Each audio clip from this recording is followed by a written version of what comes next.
Narito muli ang ating advance highlight today episode sa Akusada. Labis na nga ang tensyon sa mga kaganapan sa nalalapit nga ng pagtatapos dito.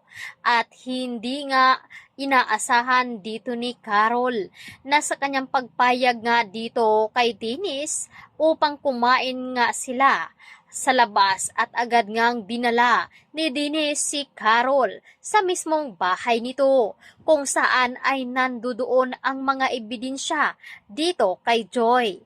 Habang nasa garden nga itong si Carol ay tila may napupulot nga ito na mukhang sinunog na nga dito ni Dennis ang mga ebidensya at nakita na nga dito ni Carol na meron palang hidden camera na inilagay.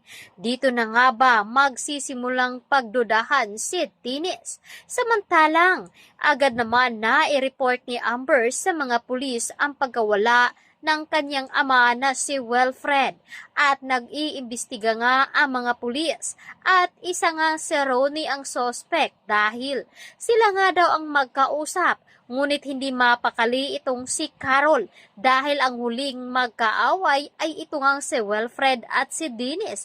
Tila kinukutuban na itong si Carol. Tila nagdududa na nga ang mga ito, lalo na nga ang kapatid ni Carol na si Tristan. At dito na nga ay mukhang magmamakaawa naman itong si Dennis at mukhang inosente pa ito sa ginawa niya dito kay Wilfred. Ang hindi alam ng iba na ikinulong itong si Wilfred sa bahay dito ni Dennis.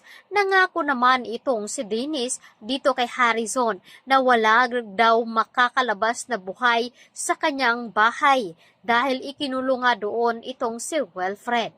Mabisto na nga ba ni Ronnie na magkasabwat nga itong si attorney na kasama naman kasalukuyan dito ni Dennis. Dito na nga pa matutumbok na si Dennis pala ang tunay na mastermind sa pagkawala dito ni Joy. Niloloko lang ba sila? Kaya dito na nga makumpirma ni Carol kung talaga bang mabisto niya itong si Dennis. Kaya wag natin itong palalampasin ang ating mga kaganapan sa Akusada ngayong hapon. Maraming salamat!